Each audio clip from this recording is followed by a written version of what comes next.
Water ఈ glass ఉంది కదా, దీన్ని పట్టుకొని మనం దీనికి హోపోనోపోనో చేసుకుంటాం అనమాట. Dear water, I'm sorry, please forgive me, thank you, I love you అని మనం చెప్పుకొని, దీనికి మనం హెల్త్ గురించి కావాలంటే డియర్ వాటర్, నేను సంపూర్ణ ఆరోగ్యంతో ఉన్నందుకు థ్యాంక్ యూ వాటర్ అని చెప్పి మనం వాటర్తో మాట్లాడతాం. ప్రతి దాంతో మనం మాట్లాడము. ఎవ్రీథింగ్ ఈజ్ ఎనర్జీ కదండి. ఈ భూమి మీద ప్రతి దానికి, ప్రతి వస్తువుకి, అన్నిటికీ ఎనర్జీ ఉంది, అవునా? శక్తి ఉంది కదా. సో మనం ఆ ఎనర్జీని మనం తీసుకుంటాం అనమాట.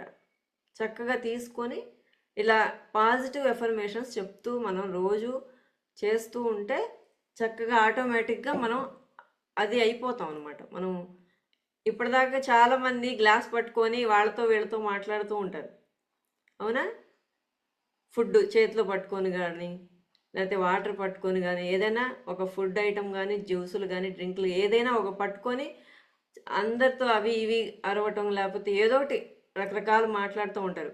ఆ ఇన్ఫర్మేషన్ మొత్తం ఈ వాటర్లోకి వెళ్ళిపోతుంది. అర్థమైందా?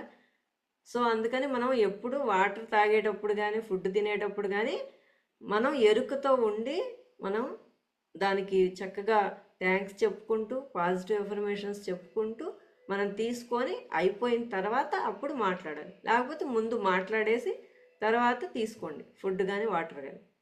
వాటర్ పట్టుకొని ఇంకా అలా చేయొద్దు, అందరితో మాట్లాడ